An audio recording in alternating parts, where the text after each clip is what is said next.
ओम अरहं सुगुरु शरणं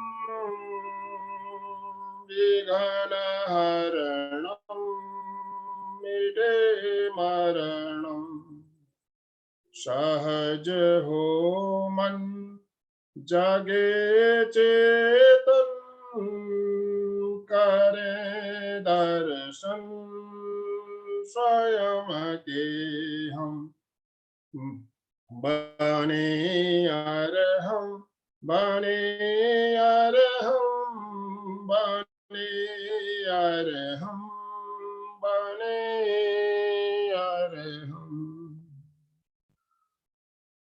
परम पावन परम आराध्य प्रातः स्मरणीय आचार्य श्री महाश्रमण जी के चरणों में सत सत नमन करते हुए हम आज प्रातः का ये विशेष वेबिनार प्रारंभ करने जा रहे हैं। सभी साधक साधिकाओं को जय जिनेन्द्र।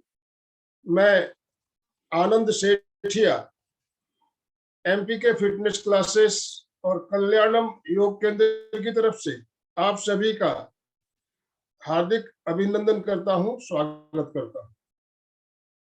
आज हमारे साथ नागपुर की जानी मानी साधिका समाज सेविका सोनल जी जैन जायसवाल जुड़ी हुई है, जिनसे हम पहले भी मिले हुए हैं।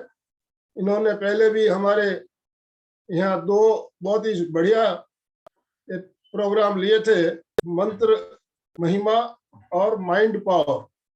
मंत्र महिमा और माइंड पावर, उसी के साथ आज हम एक और शानदार कार्यक्रम अभी लेने जा रहे हैं, चित्त की गहराई में कैसे उतरे।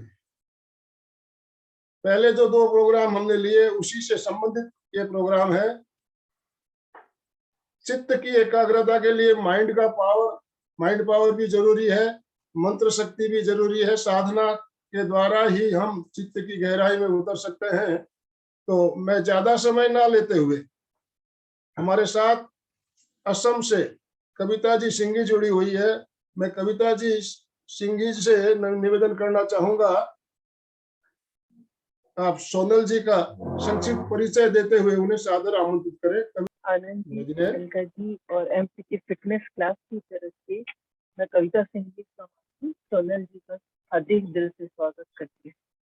सोनल जी एक स्पिरिचुअल और वेलनेस कोच है। आप सब ने सोनल जी को तो पहले सुना ही, और आज फिर हमारे चित्त की गहराइयों में कैसे उतरे उस चीज पर सोनल जी आज रोशनी डालेंगी। चलो हम स्वागत करते हैं उन हस्ती को जो अपने आप में विशिष्ट लगती है, ज्ञान का सरोवर। We are so lucky, can you imagine. इन्होंने बाहर से अपनी एजुकेशन कंप्लीट की है, इनका खुद का अपना इंस्टा चैनल है, बड़े बड़े गुरुओं को उनसे शिक्षा ली है, बहुत सारे सेमिनार्स और वर्कशॉप किए, और आज हमारे बीच में है। आज एक बात और बता दूं आप सबको, सोनल जी 200 से ज्यादा स्त्रियों का गर्भ संस्कार के लिए उन्हें नियमित गाइड कर रही है। वो इस चीज में डॉक्टरेट कर रही है, बहुतों का भला हुआ है, और भगवान करे आगे भी इनसे हमें प्रेरणा मिलती है। आपकी स्पिरिचुअलिटी के ऊपर जो बुक आप लिख रही हैं वो जल्दी ही प्रसिद्ध हो। तो अब मैं ज्यादा समय नहीं लूंगी और आप सब से निवेदन करती हूँ कि सोनल जी का स्वागत करें। बहुत ही सरल हृदय और निर्मल मन है उनका, बहुत मुश्किल से आज उनकी क्लास मिली है। सोनल जी प्लीज टेक चार्ज। धन्यवाद एमपीके फिटनेस क्लासेस कि मुझे फिर से मौका मिला। यहाँ पे तो इतने विशिष्ट सब वक्ता आते हैं, सब ज्ञानी हैं जो बहुत अच्छी तरीके से सबका ज्ञानोर्जन कर रहे हैं, और उसमें मुझे भी ये मौका मिला है। इसके लिए मेरे लिए बहुत बड़ी सौभाग्य की बात है। आज का जो हमारा टॉपिक है वो है चित्त की गहराइयों में कैसे उतरे। तो टॉपिक बहुत गहरा है, इसलिए ज़्यादा समय न लेते हुए मैं तुरंत शुरू करना चाहूँगी। अपना स्क्रीन शेयर करती हूँ। ओम अरम, जय जिनेन्द्र। आज का हमारा टॉपिक है टचिंग द डेप्थ ऑफ चित्त, चित्त की गहराइयों में हम कैसे उतरे। तो चित्त जो है वो है चतुष्टय अंतकरण का एक डिमेंशन। चतुष्टय अंतकरण है हमारे 4 डिमेंशंस ऑफ द माइंड, जिसके बारे में मैंने पहले भी चर्चा की थी, बट संक्षिप्त में शॉर्ट में उसे एक बार फिर टच करना चाहूंगी ताकि हम डिटेल में समझ सके। तो 4 डायमेंशंस ऑफ द माइंड है हमारा बुद्धि, अहंकार, मनस और चित्त। तो इसमें सबसे पहला जो है वह बुद्धि। तो बुद्धि क्या है? बुद्धि हमारे, जैसा कि हम सब जानते हैं बुद्धि, तो बुद्धि है हमारा लॉजिकल माइंड जो हर समय चीड़-फाड़ करने के लिए आतुर रहता है। कुछ भी हम बुद्धि के सामने कुछ भी इंफॉर्मेशन लेके आते हैं तो उसका एक ही एजेंडा होता है, कैसे मैं इसकी चीड़-फाड़ करूं, हाँ या ना, हाँ या ना, हाँ या ना, 10 10 10। सो बुद्धि की अपनी लिमिटेशन है क्योंकि वो सिर्फ लॉजिक समझता है। जो बुद्धिजीवी लोग बहुत ज्यादा होते हैं उनकी प्रॉब्लम क्या होती है, वो चीजों के अंदर नहीं घुस पाते। अगर हम एक फूल देंगे तो फूल की छीड़फाड़ करने में लग जाएंगे कि भाई इसमें क्या क्या पार्ट्स है, किस तरह का है। वो बहुत आवश्यकता है, लेकिन उसके बियॉन्ड भी उस फूल में कुछ है। उस फूल में फ्रेग्रेंस है, सुगंध है, रंग है, रूप है, वो हमारे मन को मोह रहा है, हमें अट्रैक्ट कर रहा है। वो सारी क्वालिटीज बुद्धि से छुट जाती है, बुद्धि चीड़-फाड़ में लगता है।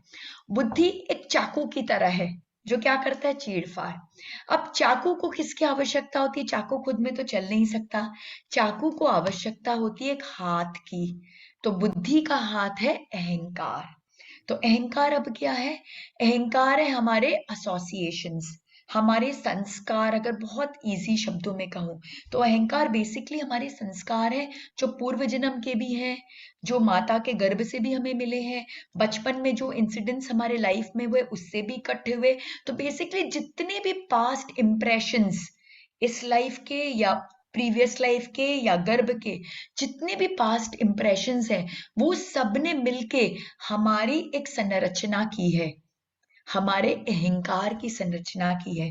अहंकार यानी मैं, ईगो। तो मैं, ये जो मैं हूं, जो मैं ये एक आइडेंटिटी हूं, जो मैं अपने लाइक्स और डिसलाइक्स के साथ जीती हूँ, जो मैं अपने वैल्यूज के साथ जीती हूँ, जो मैं अपने बिलीफ सिस्टम के साथ जीती हूँ, जो मैं अपनी एक सोच को क्रिएट करती हूँ, वो मैं, मेरा अहंकार है। जो वो हाथ है जो बुद्धि को चलाता है। तो अब बुद्धि तो चाकू है, लेकिन अहंकार जो हाथ है वो डिसाइड करता है कि वो चाकू कैसे चलेगा। अगर चाकू हम किसी सर्जन के, डॉक्टर के हाथ में दे देते हैं तो वो सर्जन क्या करता है, चाकू चला के हमें नवजीवन प्रदान करता है, हमारे जीवन को बचाता है, हमारे लिए कुछ अच्छा करता है। और वही चाकू अगर हम कोई किसी चोर डकैत के हाथ में दे देंगे, नेगेटिव कोई मनुष्य के हाथ में दे देंगे तो क्या होगा, वो हमारी जान भी ले सकता है। तो प्रॉब्लम चाकू की नहीं है, प्रॉब्लम उस हाथ की है जो चाकू को ऑपरेट कर रहा है। तो इंटेलेक्ट तो बेचारा अपना काम कर रहा है, उसका काम है छीड़-फाड़ करना, चाकू का काम करना, लेकिन वो चाकू को चला कौन रहा है, हमारा अहंकार। और अहंकार बना किससे, हमारे पास्ट इंप्रेशन से, हमारे संस्कार से। तो अहंकार क्या करता है, अहंकार एक चश्मे की तरह, एक रंगीन चश्मे की तरह, जो हमें जैसा है वैसा नहीं दिखाता, उसका जो रंग है उसके हिसाब से दिखाता है। तो दुनिया को हम वैसे नहीं देखते जैसे कि दुनिया है, हमारे अहंकार रूपी चश्मे से हम दुनिया को देखते हैं। अगर हमारे चश्मे का कलर लाल है तो दुनिया लाल दिखेगी, हरा है तो हरा दिखेगी, नीला है तो नीला दिखेगी। अगर मेरे पास्ट इंप्रेशंस इस दुनिया को लेके बहुत अच्छे रहे हैं तो मैं कहूंगी दुनिया तो बड़ी अच्छी है, लोग बड़े भले हैं।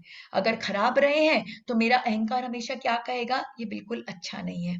किसी व्यक्ति विशेष के साथ मेरे कुछ रिलेशंस अच्छे रहे हैं इस जन्म में या पूर्व जन्म में, तो उस अहंकार के वशीभूत होकर मुझे व्यक्ति देखते ही बड़ा अच्छा लगेगा, बस मैं देखूंगी, मिलूंगी, पहली बार भी अगर मैं इस शरीर में उससे मिलूंगी, आत्मा तो कई बार मिल चुकी है, तभी तो उस अहंकार के, उस संस्कार का क्रिएशन हुआ है। बट ये जो शरीर है अगर पहली बार भी मिलेगा तो भी एक अट्रैक्शन क्रिएट होगा एक जुड़ाव क्रिएट होगा, लगेगा जन्म जन्म का कुछ रिश्ता है। और वही एक दूसरा पुरुष, एक दूसरा इंसान जिससे हम पहली बार इस शरीर में मिल रहे होंगे, बट देखते एक नेगेटिविटी की फीलिंग होगी, हमें अच्छा नहीं लगेगा। तो वो क्यों हो रहा है? वो हो रहा है हमारे पास्ट इंप्रेशन के कारण। कभी ना कभी कुछ ट्रांजैक्शन अच्छे नहीं रहे होंगे, कर्म अच्छा नहीं रहा होगा, और इस कारण ऐसी प्रॉब्लम हुई। तो अहंकार वो हाथ है जो बुद्धि को चलाता है, और बेसिकली बुद्धि का गाइड जो है, मेंटर जो है, वो अहंकार है। बुद्धि राजा है, लेकिन उस राजा के पीछे जो गुरु है, जो उस राजा को हर चीज दिखा रहा है, उसको गाइडेंस दे रहा है, और जिसके गाइडेंस पे वो राजा काम कर रहा है, वो है हमारा अहंकार। उसके बाद आता है हमारा मनस। मनस क्या है? हमारा चेतन मन और अचेतन मन, कॉन्शियस माइंड और सबकॉन्शियस माइंड। तो चेतन मन क्या करता है? 5 इंद्रियों से इंफॉर्मेशन को कलेक्ट करता है। उस इंफॉर्मेशन को चेतन मन भेजता किसके पास है? बुद्धि के पास, कि जाओ और इसको चीड़-फाड़ करो, समझो कि इंफॉर्मेशन है क्या। और बुद्धि किसका सहयोग लेता है? बुद्धि अकेले से काम नहीं करता, बुद्धि को अपने ऊपर कॉन्फिडेंस ही नहीं है। बुद्धि सहयोग लेता है अहंकार का, और अहंकार क्या करता है? अपने पास्ट इंप्रेशंस के हिसाब से वो पूरी इंफॉर्मेशन जो हमारे कॉन्शियस माइंड ने, हमारे चेतन मन ने जो कलेक्ट की थी अपने पंच इंद्रियों द्वारा, उसको पूरा कलर कर देता है, उसको मटमैला कर देता है। किससे? अपने संस्कार से। और फिर ये जो इंफॉर्मेशन अब रेडी हुआ, ये चेतन मन भेजता है किसको? अचेतन मन को, सबकॉन्शियस माइंड को। और सबकॉन्शियस माइंड क्या है? गुलाम है चेतन मन का, है बहुत शक्तिशाली, लेकिन बहुत भोला है। वो सोचता है कि जो चेतन मन बोले वही सही। वो जिन है, सही शक्ति, एक्चुअल में रियल शक्ति तो अचेतन मन की है, वो जिन है, लेकिन उसके आका कौन है? उसका बॉस कौन है? उसका मालिक कौन है? चेतन मन। तो जो चेतन मन इंफॉर्मेशन प्रोसेस करके, बुद्धि अहंकार सबके द्वारा इंफॉर्मेशन प्रोसेस करके अचेतन मन में भेजता है, अचेतन मन उसको सत्य समझ के अपने अंदर स्थापित कर लेता है। और अचेतन मन की शक्ति बहुत बहुत पावरफुल है। इस पे हमने पिछली बार ही वेबिनार लिया था, जिसमें हमने अचेतन मन की शक्ति को समझा था और उसको कैसे रीप्रोग्राम करें, उसको हमने डिटेल में समझा था। तो हमारी जितने भी हैबिट्स हैं, हमारा बिहेवियरल पैटर्न है, वो सब कैसे बना है? यही अचेतन मन में जो सारी चीजें प्रोसेस होकर आई है, तो अचेतन मन हमारे हैबिट्स को और हमारे लाइक्स डिसलाइक्स, राग द्वेष, सबको उस प्रकार से क्रिएट कर दिया गया। तो बेसिकली ये कंप्यूटर प्रोग्रामिंग सिस्टम है हमारे अंदर। जैसा कि एक कंप्यूटर काम करता है, हम तो उस कंप्यूटर से कई कई कई गुना ज्यादा पावरफुल कंप्यूटर है, क्योंकि हमारी रचना की है साक्षात भगवान ने, और भगवान से बड़ा कोई क्रिएटर हो ही नहीं सकता। तो हमसे, मनुष्य से बड़ा कंप्यूटर कोई नहीं है। तो मनुष्य कैसे इंफॉर्मेशन लेता है? 5 ज्ञानेंद्रियों द्वारा, आंख, नाक, कान, जिह्वा और त्वचा, ये 5 ज्ञानेंद्रियों द्वारा इंफॉर्मेशन लेता है, उसको प्रोसेस करता है चतुष्टय अंतःकरण से। जैसा कि मैंने बताया, इंफॉर्मेशन जाती है, इंफॉर्मेशन कलेक्ट करता है चेतन मन, भेजता है बुद्धि को, बुद्धि सहयोग देता है अहंकार को, और वो प्रोसेस्ड इंफॉर्मेशन हमारे मनस में, हमारे अचेतन मन में चला जाता है। और फिर इसका आउटपुट जो है वो हमारे पंच कर्मेंद्रियों द्वारा होता है, हमारे लेग्स, हमारे हैंड्स, हमारा माउथ, हमारा एनस, जिससे हम मल मूत्र का विसर्जन करते हैं, और हमारे जेनाइटल ऑर्गन्स। ये सबसे ये हमारे ऑर्गन्स ऑफ एक्शन, हमारी कर्मेंद्रियां हैं। तो ज्ञानेंद्रियों से इनपुट होता है, चतुष्टय अंतःकरण से प्रोसेस होता है, और कर्मेंद्रियों से वो हम एक्शन के रूप में हम उसको प्रेडिक्ट, वो डिस्प्ले करते हैं। तो ये हो गया बुद्धि, अहंकार और मनस। ये तीनों जो है उसे हम लोअर माइंड बोलेंगे। मन जो है बहुत पावरफुल है, मन बहुत बहुत बहुत पावरफुल है। मन की शक्ति को अगर हम समझ सके और उसकी गहराइयों में उतर सके, तो हम जो चाहें उसकी प्राप्ति कर सकते हैं, इस भव में भी और उस भव में भी। तो ये 3 जो है, बुद्धि अहंकार मनस, ये लोअर माइंड का पार्ट है। और चित्त जो है वो है विवेक। हमारी चेतना, वो है हायर माइंड। तो आज का जो हमारा सेशन है, अभी तक जो था वो मैं एक काइंड ऑफ इंट्रोडक्शन ले रही थी, क्योंकि चित्त में ऐसे कैसे कूदूंगी जब तक ये हम नहीं चर्चा करेंगे कि मन क्या है, और मन का जो डायमेंशंस है, जो चतुष्टय अंतःकरण है, उसको अगर हम भली भांति फील नहीं कर पाएंगे तो हम चित्त को अप्रिशिएट ही नहीं कर पाएंगे, हम चित्त को समझ ही नहीं पाएंगे। तो बुद्धि, अहंकार और मनस, ये हो गया हमारा लोअर माइंड का पार्ट, जिससे हम दिन रात वर्क करते हैं। लेकिन चित्त जो है वो अछूता रह जाता है, और जो रियल शक्ति है, जो रियल शक्ति है मन की, वो है चित्त के अंदर। तो अब चलते हैं, हम चित्त को और गहराइयों में समझते हैं। तो चित्त क्या है? चित्त माइंड फील्ड है, जहां से बुद्धि, अहंकार और मनस इमर्ज करते हैं। तो जो माइंड फील्ड जो है, जिससे बुद्धि, अहंकार, मनस इमर्ज करते हैं, वो चित्त है। चित्त प्योर कॉन्शियसनेस है, इंटेलिजेंस है, हमारा विवेक है, हमारी चेतना है चित्त। और चित्त क्या है? चित्त स्टोर हाउस है, रिजर्वर है हमारी हर चीज का, हमारे डिजायर्स का, हमारे अट्रैक्शंस का, राग, द्वेष, इच्छा, हमारी मेमोरी, हमारी आइडेंटिटी, ये सब का जो स्टोर हाउस है वो हमारा चित्त है।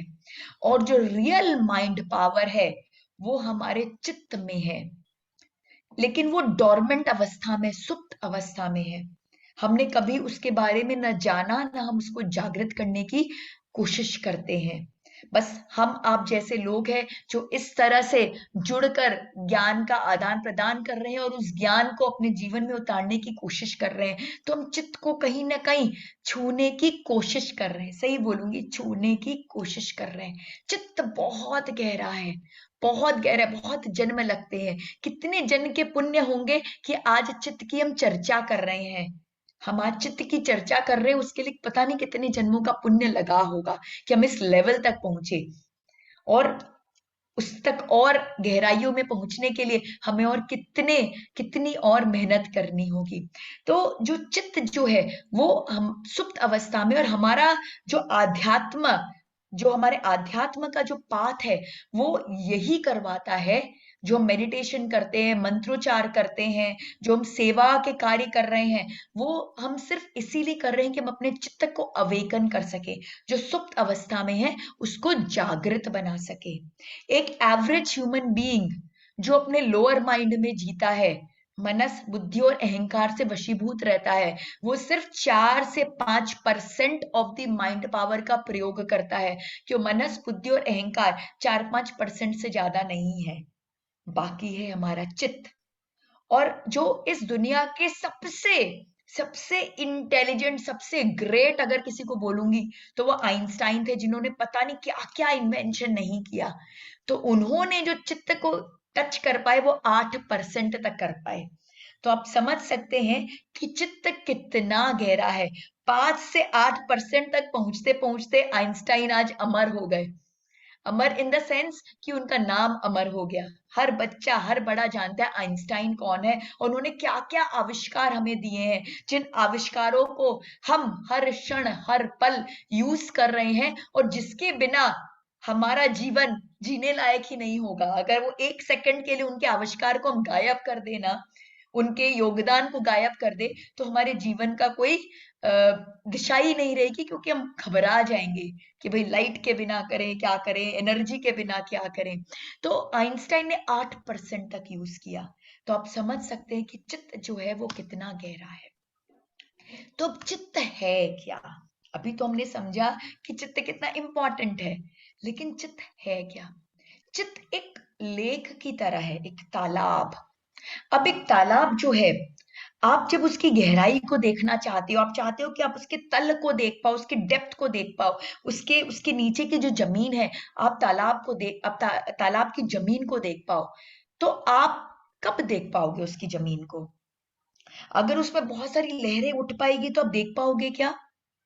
नहीं देख पाओगे, उसको देख ही नहीं पाओगे, क्योंकि लहरें जो है वो डिस्टर्ब करती रहेंगी, आप नहीं देख पाओगे।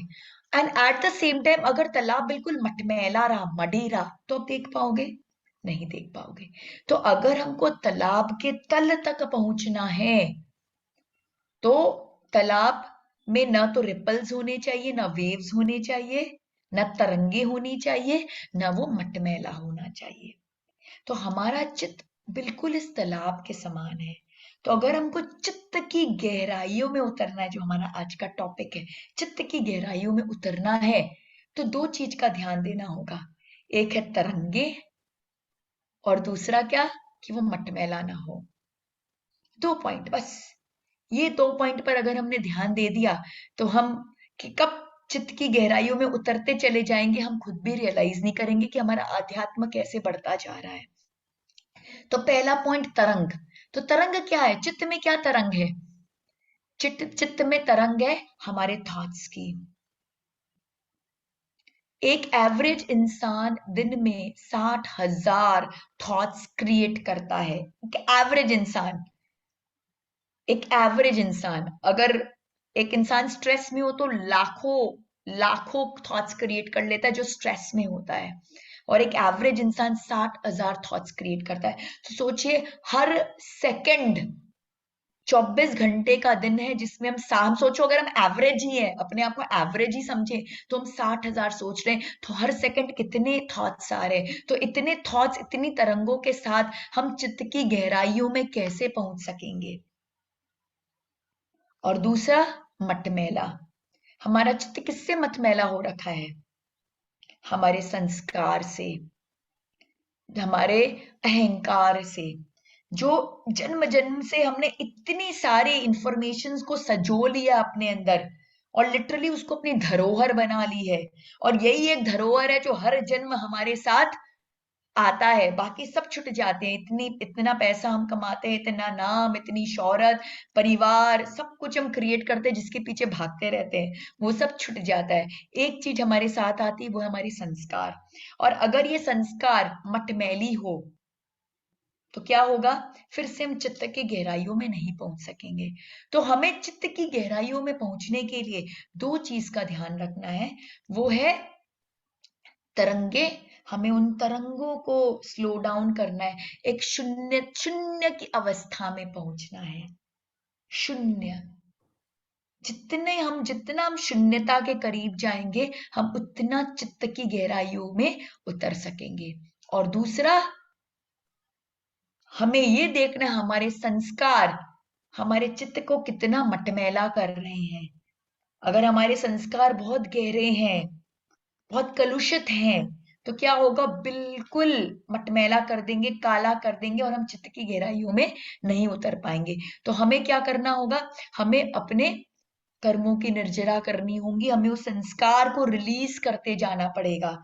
जितना हम संस्कार को रिलीज कर पाएंगे, हम उतना अपने चित्त की गहराइयों में उतर सकेंगे।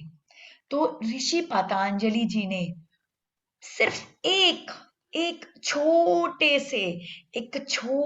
से श्लोक द्वारा पूरी चित्त को समेट लिया।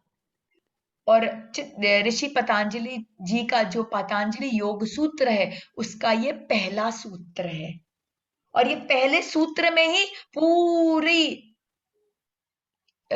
योग सूत्र जो समा गई, वो क्या है? योगश चित्त वृत्ति निरोध। बस इतना अगर हम जान ले तो हम समझ जाएंगे कि चित्त क्या है और उसकी गहराइयों में कैसे उतरे। योगश चित्त वृत्ति निरोध, यानी कि हम चित्त में जो वृत्तियां उठ रही हैं, चित्त में जो वृत्तियां उठ रही हैं, वृत्ति यानी डिस्टरबेंस। और डिस्टरबेंस क्या? डिस्टरबेंस है हमारे जो तरंगे हैं उनका, और जो मटमैला हो गया उनका। तो चित्त में जो वृत्तियां उठ रही हैं, उसको हम कैसे उसका निरोध कर सकते हैं? हम उसका निरोध कर सकते हैं योग द्वारा। बस योगश चित्त वृत्ति निरोध। मैं चाहूं तो बस यहीं पे आज का सेशन समाप्त कर सकती हूँ, क्योंकि सारा सार इसी सूत्र में है। योगश चित्त वृत्ति निरोध। योग द्वारा चित्त में उठती हुई वृत्तियों का निरोध करिए। बस इतने महान थे हमारे सारे गुरु, चाहे वो आचार्य महाप्रज्ञा जी हो, चाहे पतंजलि जी हो, जिन्होंने इतने सुंदर सुंदर बस छोटे छोटे सूत्रों द्वारा हमें जीवन का ज्ञान प्रदान कर दिया। तो अब हमें ये समझना है कि योग क्या है। क्या हो गया ना, वेस्टर्न वर्ल्ड ने योग को बहुत वो कर दिया है। योग जैसे ही हम कहते हैं तो योग से क्या समझ में आता है, जो योगासन हम करते हैं, भाई सूर्य नमस्कार कर लो, भाई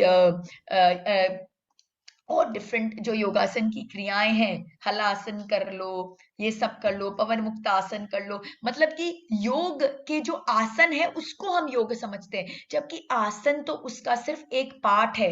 ऋषि पतंजलि जी ने अपने योग सूत्र में सिर्फ एक सूत्र शायद आसन को दिया है बस, जिसको पूरी दुनिया सोचती कि वो योग है। वो योग का एक पार्ट है, जो हमारे अन्नमय कोश, क्योंकि प्रॉब्लम क्या, क्यों लोगों ने उसको ही योग समझ लिया, क्योंकि हम बॉडी कॉन्शियसनेस में जीते हैं। हम सोचते हैं ये जो अन्नमय कोश है हमारा, जो दिख रहा है हमें, जो शरीर दिख रहा है, बस यही हम हैं। तो अन्नमय कोश के लिए उन्होंने क्या सूत्र दिया, आसन का सूत्र दिया। तो उन्होंने तो पूरी पृथ्वी ने क्या समझ लिया कि भाई ये जो आसन ही है वो योग है। आसन तो योग का एक पार्ट है, जो अन्नमय कोश पर विजय प्राप्त करना हमें सिखाता है। योग उससे बहुत डीप है। और अब अगले आधे घंटे में हम योग पर चर्चा करेंगे कि योग है क्या, और हम कैसे योग को अपने जीवन में लेके आए, जिससे हम चित्त में उठती हुई वृत्तियों का निरोध कर सकें। जो वृत्तियां हमारे मन में उठ रही हैं, उसका मेन कारण क्या है, उसका कारण है हमारी बुद्धि, हमारा अहंकार और हमारा मनस, हमारा लोअर माइंड। ये लोअर माइंड हायर माइंड तक जाने ही नहीं देता। होता है ना द्वारपाल, भाई अंदर में जो राजा होते हैं बड़े भले होते हैं। श्री कृष्ण कितने एकदम वेट करते थे भाई कब आए कब आए, लेकिन जो द्वारपाल होते घुसते ही नहीं देते। तो ये जो लोअर माइंड जो होती है ना, वो हायर माइंड तक जाने ही नहीं देती, इतनी प्रॉब्लम क्रिएट करती है गेट पे कि हम हायर माइंड तक जा ही नहीं सकते। तो बुद्धि, अहंकार और मनस जो है, जो हमारा लोअर माइंड है, वो हमारा जो हायर माइंड है चित्त, उस पर एंट्री ही नहीं देने देता। तो हम योग द्वारा हम क्या करेंगे, इसको बाईपास करेंगे। तो योग क्या है, योग, योग शब्द में ही इसका मतलब है, इसका मीनिंग है योग यानी जुड़ना। अब जुड़ना किसके साथ, अब जोड़ हम दो तरीके से कर सकते हैं। अगर हम संसार के साथ जुड़ते हैं तो क्या होता है, हम सांसारिक चीजों में उलझ जाते हैं।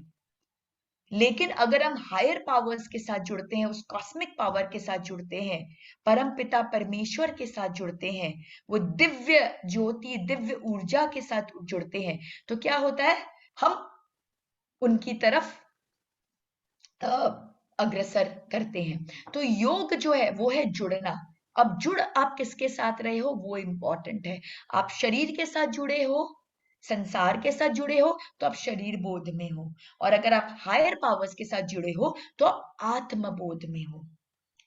तो यहाँ पे हम जिस योग की बात कर रहे हैं वो आत्म बोध वाले योग की बात कर रहे हैं, वो योग जो हमको हायर पावर्स के साथ जुड़ाता है। So when we are connected with the divine source, we live in divinity, soul consciousness, आत्मबोध, आत्मबोध। और जब जब ये उस हायर पावर के साथ कनेक्शन कटता है, योग की स्थिति नहीं होती, तो हम आत्मबोध से सीधा शरीर बोध में गिर जाते हैं। तो योग द्वारा हमें इंश्योर करना होगा कि हम हर पल हर क्षण हम उस हायर पावर के साथ कनेक्टेड रहें, हम आत्मबोध में जीवन को जिए।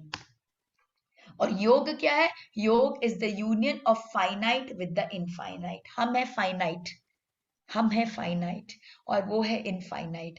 तो जब फाइनाइट इनफाइनाइट से जुड़ेगा तो कुछ तो क्वालिटी लेगा ना, और वो जब क्वालिटी धीरे धीरे हमारे जीवन में आती जाएगी तो हमें पता ही नहीं चलेगा एक दिन कब हम उस इनफाइनाइट के साथ मर्ज हो गए और हम भी इनफाइनाइट हो गए। हम सब जो यहाँ पर बैठे हैं, हम सबके जीवन का यही एक उद्देश्य है, इसी पर्पस के लिए हमारी आत्मा इतनी जर्नी करती जा रही है, क्योंकि वो जहां से निकली है उसे वहीं वापस जाना है। वो उस इनफाइनाइट से निकली है और उसे उस इनफाइनाइट में मर्ज होना है। तो ये कैसे पॉसिबल है? ये पॉसिबल है योग द्वारा। तो योग है 4 प्रकार के। 4 प्रकार के योग हैं: कर्म योग, भक्ति योग, ज्ञान योग और राजयोग। हर मनुष्य अलग है। 5 उंगलियां एक समान नहीं है। 5 उंगलियां एक समान नहीं है। तो हर मनुष्य अलग है। कोई कर्म प्रधान है, कोई भक्ति प्रधान है, कोई ज्ञान प्रधान है, और कोई एकदम एक सिस्टमैटिक डिसिप्लिन्ड अप्रोच रखता है और सब चीज का सार लेके अपने जीवन में आगे बढ़ता है। तो भगवान कहते चिंता नहीं, जिसको जो चाहिए, मीठा चाहिए तो मीठा, तीखा चाहिए तो तीखा, नमकीन चाहिए तो नमकीन, कोई प्रॉब्लम नहीं। जिसको जो चाहिए उसके लिए वो मार्ग है, लेकिन सभी मार्ग का समावेश होना जरूरी है। हम सिर्फ कर्म योग सोच के कर्म योग करेंगे तो वो सही नहीं होगा। थोड़ा भक्ति का पुट होना चाहिए, थोड़ा ज्ञान का भी पुट होना चाहिए, थोड़ा राजयोग का भी पुट होना चाहिए। सबका पुट जरूरी है, लेकिन एक मार्ग हमारा प्रधान मार्ग हो सकता है। एक मार्ग हमारा प्रधान मार्ग हो सकता है। जरूरी नहीं है हर जन ज्ञानी हो, जरूरी नहीं है। शबरी ज्ञानी नहीं थी, लेकिन शबरी में क्या थी? भक्ति थी। शबरी में भक्ति थी। वैसे इस दुनिया में बहुत सारे लोग हैं जो बहुत सेवा के कार्य कर रहे हैं, तो उनमें शायद भक्ति थोड़ी कम होगी, ज्ञान थोड़ा कम होगा, लेकिन वो कर्म योग के मार्ग में आगे बढ़ रहे हैं। तो इस तरह से सब अलग अलग तरह के लोग हैं। हमें देखना है हमें क्या बहुत अट्रैक्ट करता है, और उस मार्ग को हम प्रधान पकड़ सकते हैं। लेकिन बाकी सब मार्ग जरूरी है, क्योंकि तभी हम कंप्लीट होंगे, तभी हम कंप्लीट हो पाएंगे। तो हम एक एक करके आगे बढ़ते हैं। सबसे पहले आते कर्म योग पे। तो कर्म योग पे आने से पहले हमें यह समझना बहुत जरूरी है कि कर्म क्या है। कर्म क्या है, क्योंकि ये भी हमें बहुत कंफ्यूज करता है कि भाई कर्म क्या है। तो एक छोटा सा एग्जांपल आपसे दूंगी, जिससे आपको 1 मिनट में क्लियर हो जाएगा कि कर्म होते क्या है। एक योद्धा है, उसे रणभूमि में जाना है फाइटिंग करने के लिए। तो जब वो जाता है तो क्या करता है? उसके पास कलेक्शन होता है, कलेक्शन होता है उसके अलग अलग प्रकार के तीरों का। तो वो क्या करता है?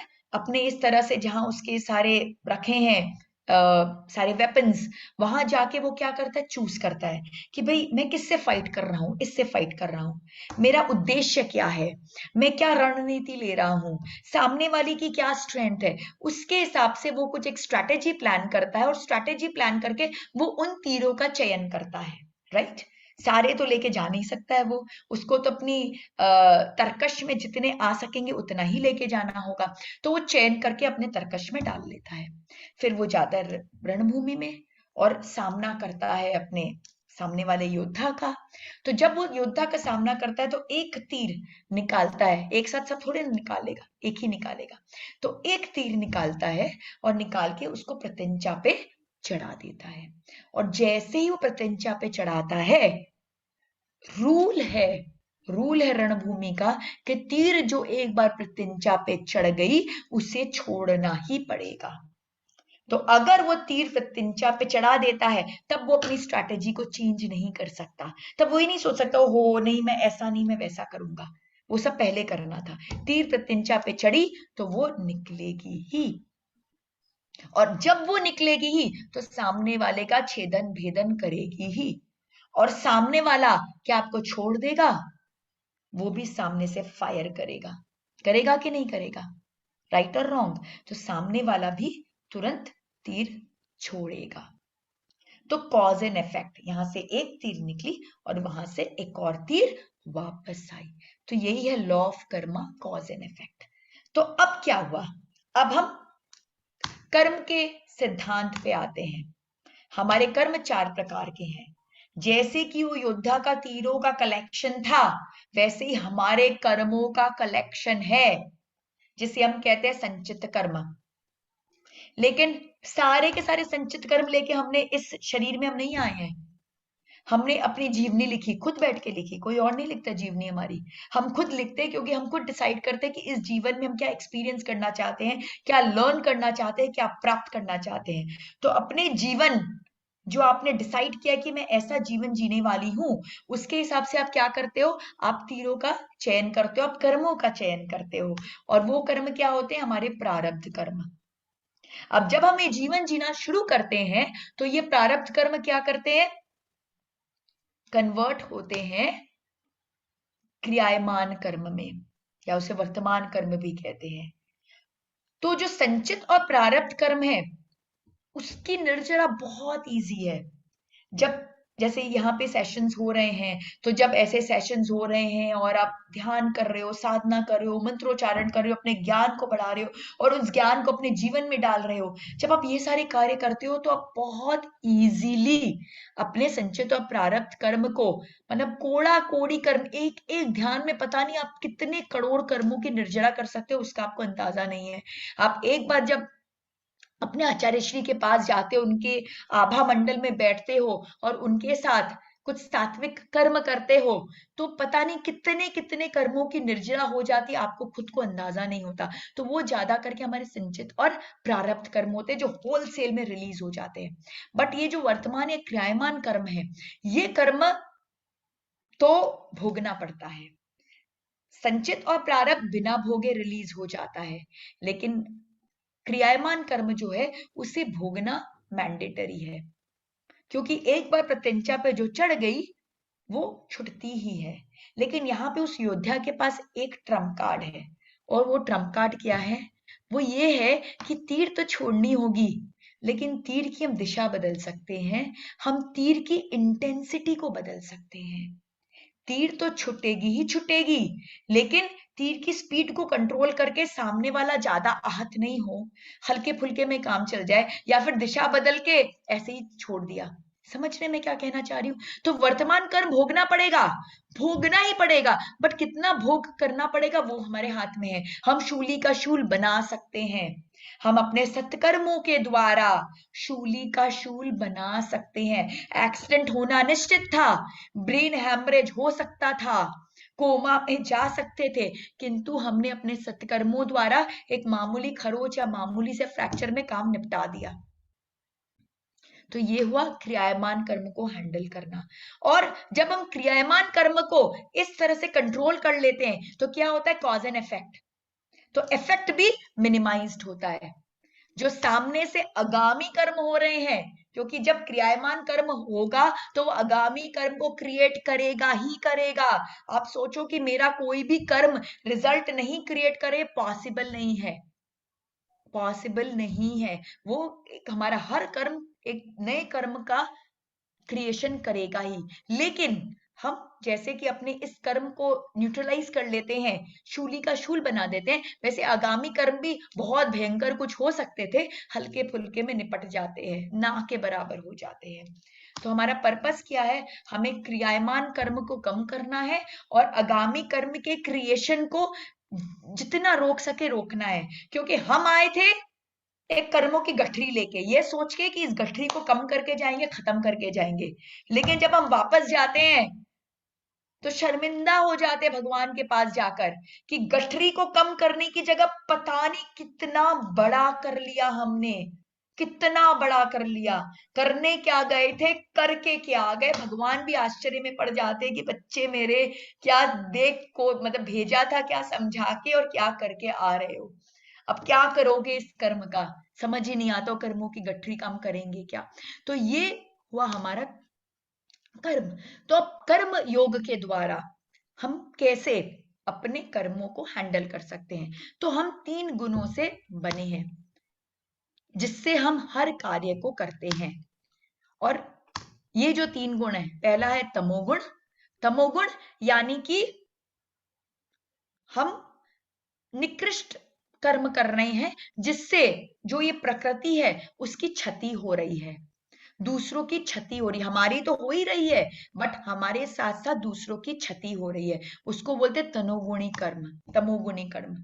फिर रजोगुण, रजोगुण में क्या हो रहा है कि हम दूसरों की क्षति तो नहीं कर रहे हैं, लेकिन हमारा जो एम्बिशन है वो सांसारिक रिलेटेड है। भाई हमें रुपया मिले, शोहरत मिले, इज्जत मिले, हम संसार रिलेटेड फल में अटक के हम उन कार्य को कर रहे हैं। तो तमोगुण में हम किससे अटक के काम कर रहे हैं, हम नेगेटिविटी के साथ अटक के काम कर रहे हैं। रजोगुण में हम संसार में अटक के काम कर रहे हैं। तो तमोगुण में जब हम कर्म करते हैं तो उसको बोलते हैं विकर्म। विकर्म मतलब निषेध है, ऐसा कोई भी कर्म करना निषेध है। और रजोगुण में जब हम काम करते हैं तो वो उसे कहते हैं कर्म।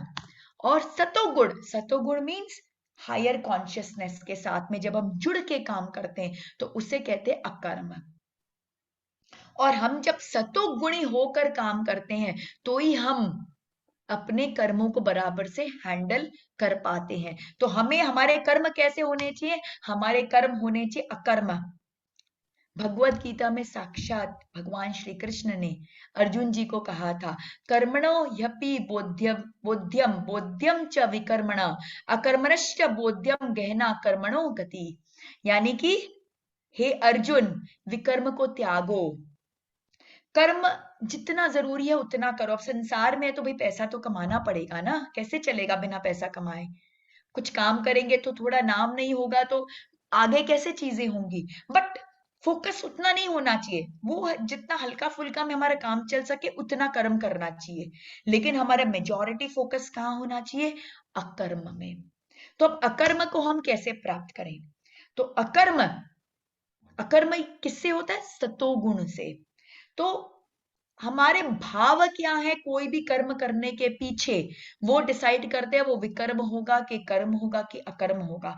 अगर हम तमोगुणी गुणों से वशीभूत होके कोई कार्य करते हैं, उस इंटेंशन से, उस भाव से करते हैं, तो वो होता है विकर्म। जब हम रजोगुणी संसार में लिप्त होके करते हैं कोई कर्म, उस भाव से करते हैं कि अरे भाई मैं आज ये काम कर रही हूं तो इसके रिजल्ट में मुझे पैसा मिलना चाहिए, या मेरा बहुत नाम होना चाहिए, या ऐसा होना चाहिए, वैसा होना चाहिए, तो वो हो गया कर्म। और अकर्म सतोगुणी, कि भाई ये जो मैं काम कर रही हूं बस मैं करूं, भगवान की इच्छा, इसको क्या करना है नहीं करना है, मेरा पर्पस है कि ये एक श्रेष्ठ कार्य है और इस श्रेष्ठ कार्य को मुझे करना है। तो ये है अकर्म, जो सतोगुणी गुणों से युक्त होकर हम करते हैं। तो हम जो एक्शन कर रहे हैं वो उतना इंपॉर्टेंट नहीं है, उस एक्शन के पीछे का भाव इंपॉर्टेंट है। कई बार जब हम झूठ बोलते हैं तो वो झूठ भी 100 सच से ज्यादा पुण्य कारक होता है, क्योंकि अगर वो झूठ लोगों के हित के लिए है, उस समय उसकी आवश्यकता थी, तो वो झूठ सच से भी ज्यादा आपको पुण्य देगा। लेकिन वो सच जिसको आपने सिर्फ इसलिए बोला ताकि आपकी कुछ सेल्फिश डिजायर पूरी हो, तो वो सच 100 झूठ से भी ज्यादा पाप देने वाला बन जाता है। तो आप कोई भी काम कर रहे हो उसके पीछे आपका उद्देश्य क्या है, तमोगुण है, रजोगुण है या सतोगुण है, वो डिसाइड करेगा कि आप विकर्म कर रहे हो, कर्म कर रहे हो या अकर्म कर रहे हो। दूसरा, focus on your karma, not the fruits or results of your karma. Results are gift or blessings of God. कर्मण्यवाधिकारस्तु मा फलेषु कदाचन। भगवान श्री कृष्ण ने कहा कर्मण्यवाधिकारस्तु मा फलेषु कदाचन। हे पार्थ, हे अर्जुन, कर्म करते जाओ, फल की चिंता न करो, क्योंकि जैसे ही आप फल में अटक जाते हो क्या होता है, हम सतोगुण से रजोगुण और रजोगुण से तमोगुण में आ जाते हैं। हम जब तक फल में नहीं अटकते, हमारा फोकस कर्म पर रहता, हम सतोगुण में रहते हैं, और जैसे ही हम फल में अटकते हैं हम उससे उलझ जाते हैं। फल, क्योंकि फल तो मिलना ही है, every action has a reaction. हर बीज जो डली है प्रकृति में उसका फल मिलना ही है, लेकिन हम बीज के पोषण की जगह हम खाली फल को गिनने में बैठ गए तो क्या होगा, हमारा वो क्वालिटी ऑफ कर्म खराब हो जाएगा। हमें तो क्या करना है, उस बीज की रक्षा करनी है, बीज को बराबर खाद पानी सब कुछ देना है। अगर बीज की क्वालिटी अच्छी होगी, उसका केयर अगर बराबर हुआ है, तो ऑटोमेटिकली क्या होगा, वो फल की क्वालिटी अच्छी आनी ही है। दुनिया की कोई ताकत रोक नहीं सकती, लॉ ऑफ नेचर है। तो हम फल पर क्यों फोकस करें, हमारा फोकस पूरा का पूरा बीज में होना चाहिए। लेकिन कई बार कुछ बुद्धिजीवी लोग होते हैं जो कहते हैं कि भाई इतने झमेले में क्यों जाओ, फल को क्या त्यागना, कर्म को ही त्याग दो। फल को क्या त्यागना, कर्म को ही त्याग दो। और ऐसे लोग क्या करते हैं, संन्यास ले लेते हैं। संन्यास लेना है, लेकिन अगर आपके पास कुछ इंपॉर्टेंट जिम्मेदारियां हैं, आप अपने रोते बिलखते लोगों को पीछे छोड़कर संन्यास नहीं ले सकते, उनको सेटल करके ले सकते हो। जब आपको पता है कि यस आप संन्यास ले लोगे और पीछे से कोई उनका केयर करके चीजों को हैंडल कर लेगा, तब तो वो संन्यास कारक है। लेकिन अगर आप बस अपने रिस्पॉन्सिबिलिटीज को त्याग कर अगर आप बढ़ जाते हो अपने आत्म कल्याण के लिए, तो वो उतना कारक नहीं हो पाता। हमें बहुत इंपॉर्टेंट है कि हमें अपने इसको नहीं त्यागना है, कर्म को नहीं त्यागना है, हमें किसको त्यागना है, हमें फल को त्यागना है। और जब हम फल को त्यागते त्यागते एक लेवल पे पहुंचेंगे, तो फिर क्या होगा, अपने आप हमारी स्थिति ऐसी होगी कि हम कर्म को भी त्याग सकेंगे। लेकिन जब तक हम इस संसार में हैं, गृहस्थ हैं और हमारी वैसी रिस्पॉन्सिबिलिटीज है, तो बहुत जरूरी है कि हम दोनों को हैंडल करके चले। बैठ गए साधना करने और मेरे बच्चों को खाना खिलाने के लिए कोई है नहीं और रो रहे खाना खाने के लिए, तो साधना कारगर होगी क्या, नहीं होगी।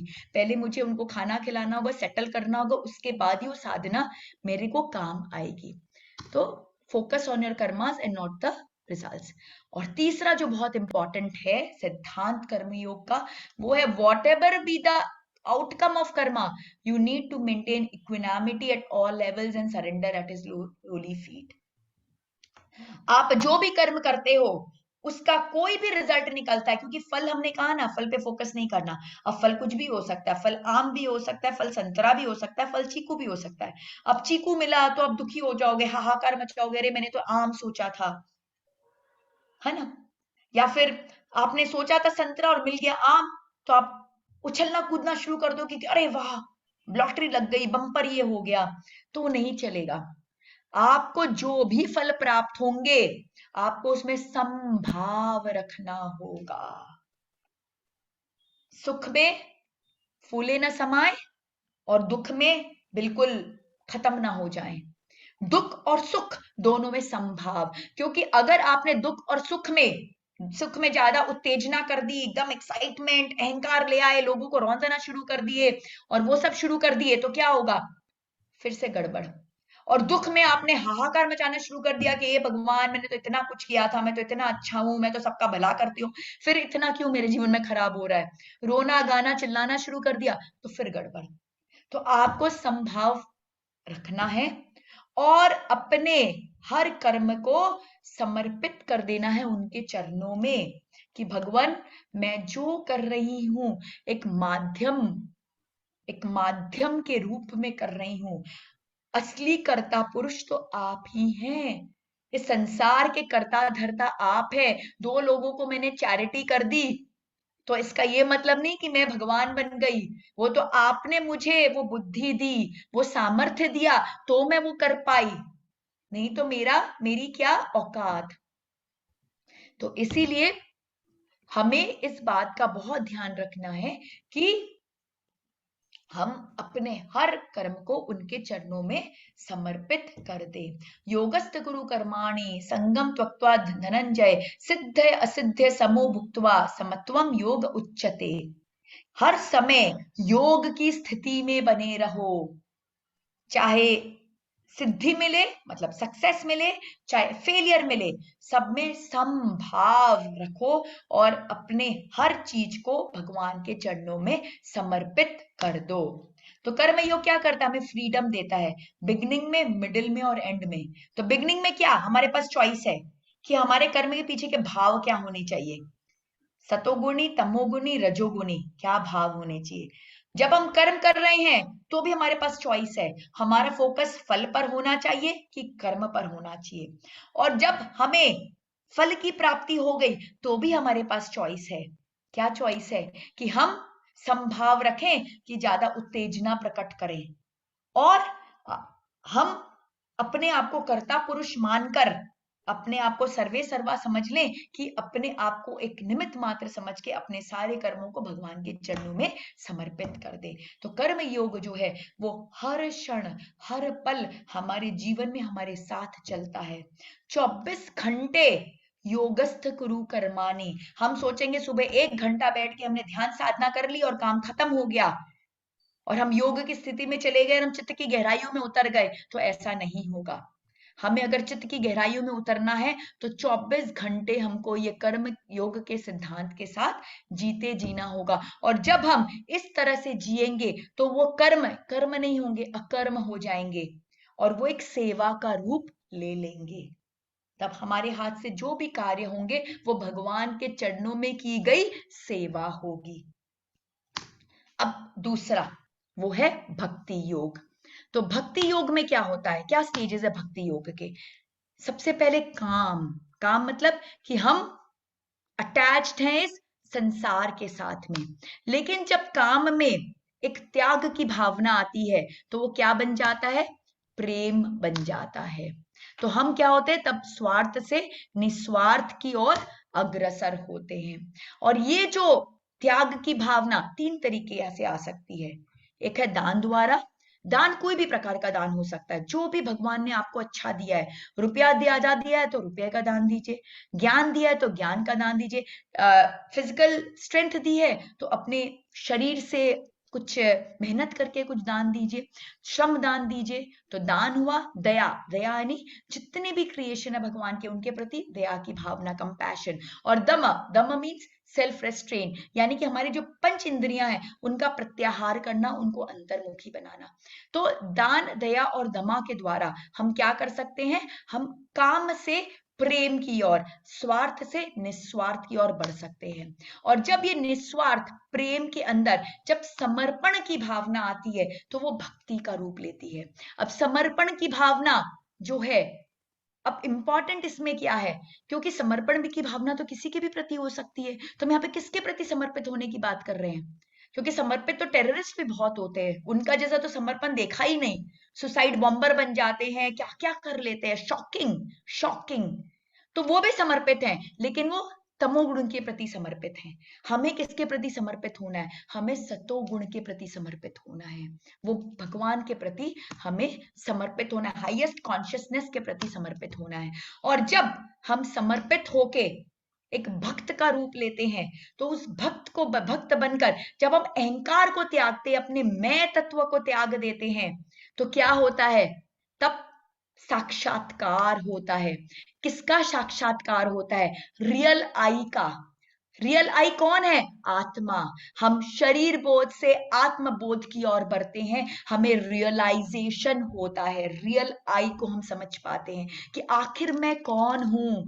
आत्म बोध का पता चलता है, और वो जब आत्मबोध का पता चलता है तो वही भक्ति की पराकाष्ठा होती है। क्योंकि तब हम समझ पाते कि मैं भी एक आत्मा हूं और मैं निकली कहां से हूं? मैं वहां से निकली हूं, मुझे जाना कहाँ है? मुझे वहां जाना है। मुझे अपना पाथ पता चलता है और हम ललायत हो जाते वापस उनके साथ, उस इनफाइनाइट के साथ जुड़ने के लिए।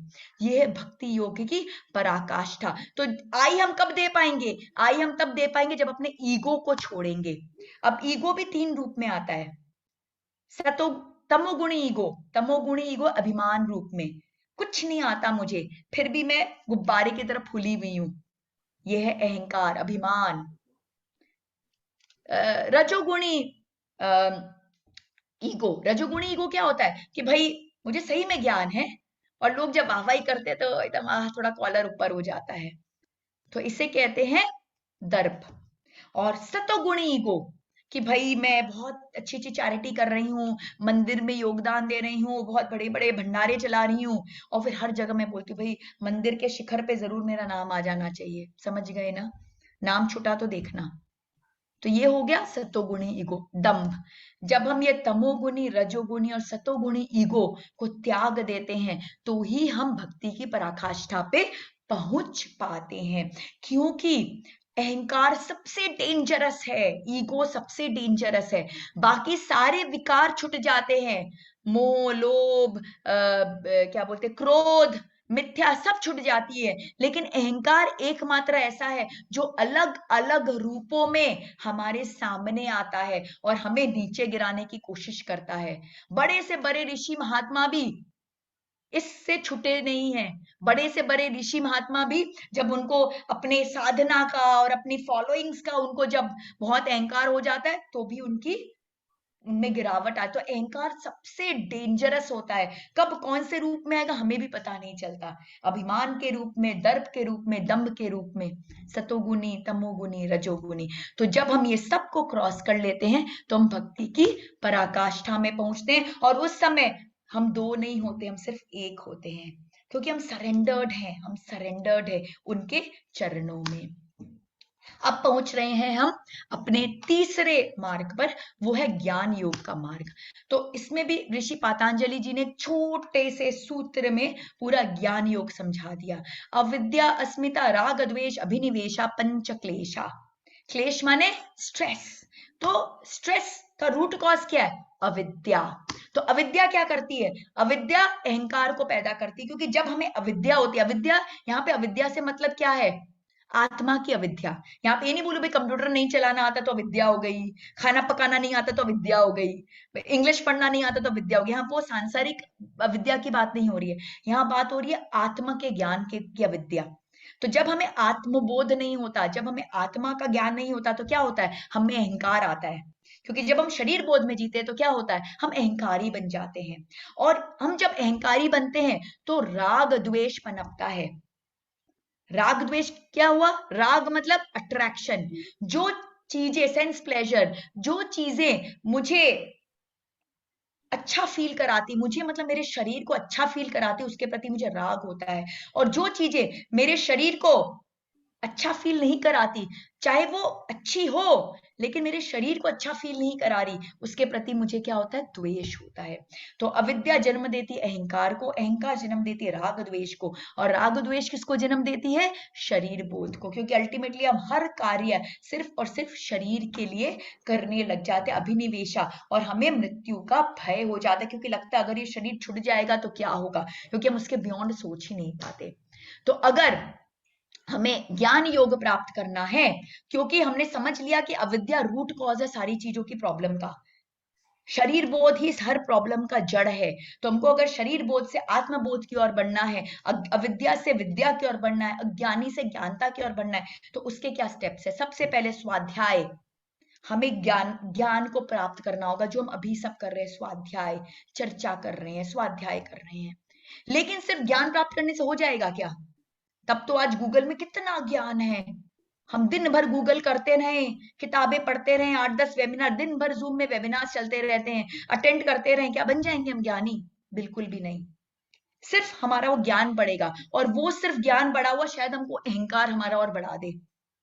क्योंकि जब तक ज्ञान अभ्यास में नहीं कन्वर्ट होता, उस ज्ञान का कोई वैल्यू नहीं है, कोई मोल नहीं है। तो हमें वो ज्ञान को अभ्यास में, प्रैक्टिस में कन्वर्ट करना पड़ेगा। और वो अभ्यास किस में कन्वर्ट होना चाहिए? हमारे आचरण में। प्रैक्टिस करते करते करते करते वो मेरा स्वभाव बन जाना चाहिए, मेरे आचरण में दिखना चाहिए।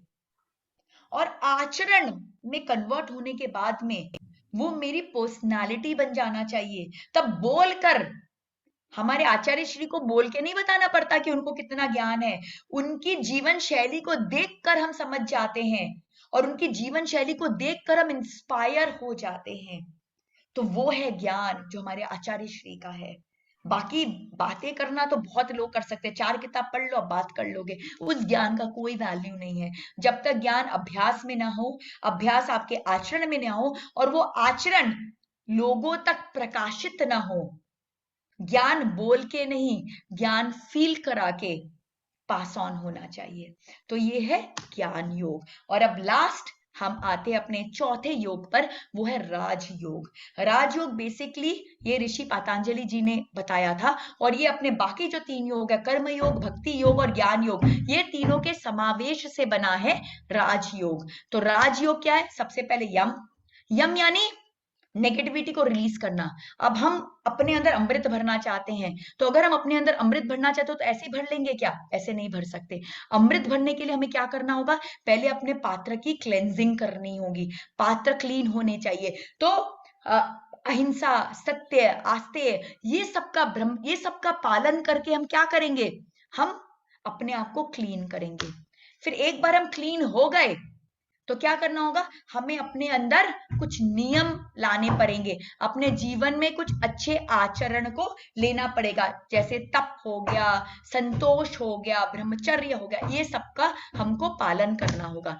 एक बार हमारे अंदर अच्छे नियम आ गए, फिर हम अपने एक एक शरीर की शुद्धि पे जाएंगे। तो पहला हो गया आसन, जैसा कि मैंने बताया था, सब लोग उसी को योग समझते हैं, वो योग नहीं है, वो योग का एक स्टेप है। तो आसन द्वारा हमें अपने अन्नमय कोश को स्ट्रेंथन करना है, प्राणायाम द्वारा प्राणमय कोश को करना है, प्रत्याहार, प्रत्याहार मतलब अपने सेंसेस को इन्वर्ट करना, जो पंच इंद्रियां बाहर भाग रही हैं उनको समेट के अंदर अंतर्मुखी बनाना है। तो प्रत्याहार करके हमको अपने मनोमय कोश को करना है। और ये जो 5 है इसको बोलते हैं बहिरंग साधना।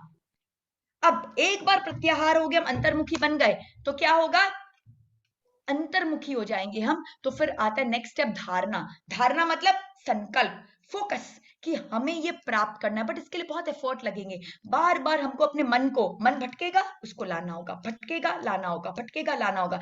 लेकिन ये धारणा करते करते धीरे धीरे हम एफर्टलेस स्थिति में पहुंच जाएंगे, और वो स्थिति क्या है? ध्यान की स्थिति। तब मन भटकेगा नहीं, मन स्थित होगा। और जब मन स्थित होते होते होते होते उस अद्वैत की स्थिति में चला जाए, साक्षात्कार हो जाए, रियल आई का ज्ञान हो जाए, तो वो हो गई समाधि की स्थिति। और ये 3 है अंतरंग साधना। तो ये 8 स्टेप अप्रोच है।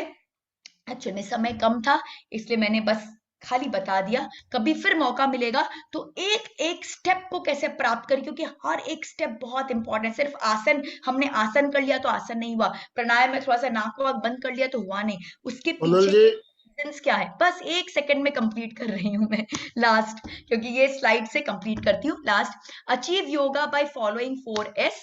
सेवा, कर्म योग ऐसा हो कि वो सेवा का रूप ले ले, भक्ति योग ऐसा हो कि संकीर्तन का रूप ले ले, आपका ज्ञान योग ऐसा हो कि आप स्वाध्याय में आप निरंतर रहे, और आप राजयोग के द्वारा आप साधना में रत रहे।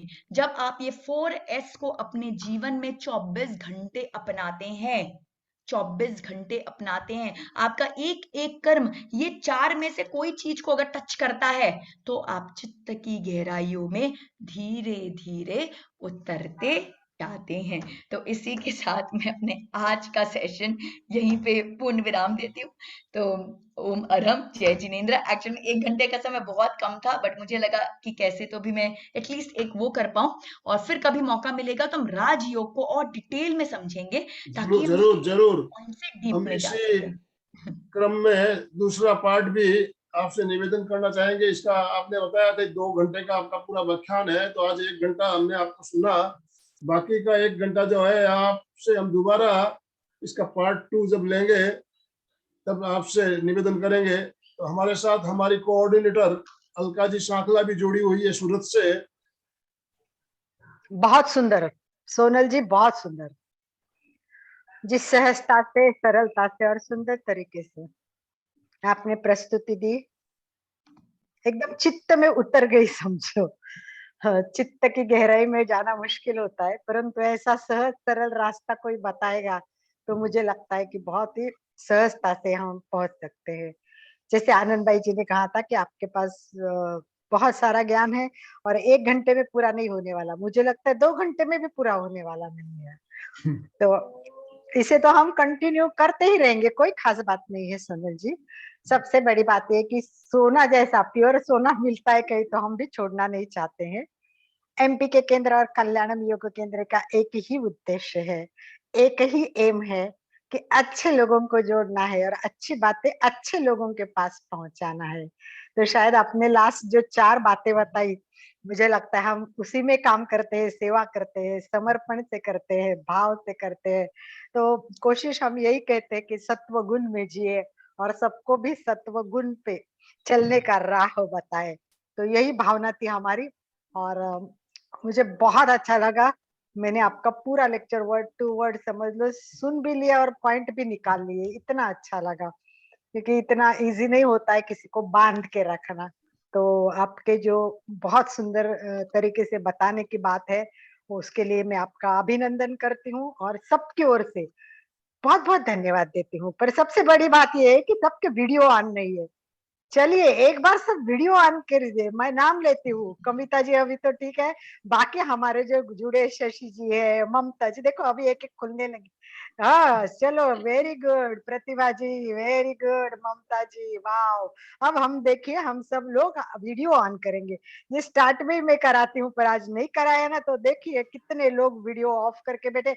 चलिए एक बार सभी हमारे सोनल जी का स्वागत करेंगे, सम्मान करेंगे, थैंक यू बोलेंगे। यस, सभी को तैयार होना है, हमारे हाथ के साथ रेडी सभी। Yes, welcome welcome, very good very good very good. सिर्फ हम 1 मिनट का टाइम आप हैंडराइज कर आनंद जी, सकते हो, किसी को कुछ अगर आज कहना आपने हो। मुझे सोनल जी का स्वागत करने के लिए कहा था। मुझे लगता है कि वो भी बहुत कम है, मैंने जितना कुछ कहा। जी, मैंने कहा मतलब था आपको इतना शॉर्ट में नॉलेज है उनके अंदर, इंट्रोडक्शन देने के सही लिए, में तो आपने बहुत ही कम शब्दों का प्रयोग करते हुए आपने इंट्रोडक्शन दिया। बहुत बहुत धन्यवाद आपका। बहुत नॉलेज है उनके अंदर, सही में। आज का दिन भी कम पड़ गया, हम सोचते हैं कि हाँ, नहीं, नहीं, इसका आज दूसरा पार्ट आपने हमें जो शीघ्र लेके आना है। बात रखी तो ना, अभी ये जरूरी भी है, बहुत जरूरी है। आगे इस चीज को हम लोग और क्लियर जोड़ते हुए बिल्कुल सीधे बैठिए, रीढ़ की हड्डी गर्दन बिल्कुल सीधी रखिए, आंखों को बिना दबाव दिए कोमलता से बंद रखिए। मेरे साथ साथ सभी बोलिए, मैं चैतन्यमय हूं, मैं आनंदमय हूं, मैं शक्तिमय हूं। मेरे भीतर अनंत चैतन्य का, अनंत आनंद का, अनंत शक्ति का सागर लहरा रहा है। इसका साक्षात्कार करना ही मेरे जीवन का परम लक्ष्य है। मंगल भावना, हमारा आज का दिन मंगलमय हो, आनंदमय हो, शांतिमय हो। इन्हीं शुभ भावनाओं के साथ ओम शांति शांति शांति। कृतज्ञोस्मि, हम सब गुरुदेव के आभारी हैं। कृतज्ञोस्मि, हम सब गुरुदेव के आभारी हैं। कृतज्ञोस्मि, हम सब गुरुदेव के आभारी हैं। सोनल जी, आपका बहुत बहुत धन्यवाद, बहुत बहुत आभार। एमपीके फिटनेस क्लासेस और कल्याणम योग केंद्र की तरफ से आपका हार्दिक आभार ज्ञापन करते हुए हम आज का सेशन यहीं संपन्न कर रहे हैं। धन्यवाद।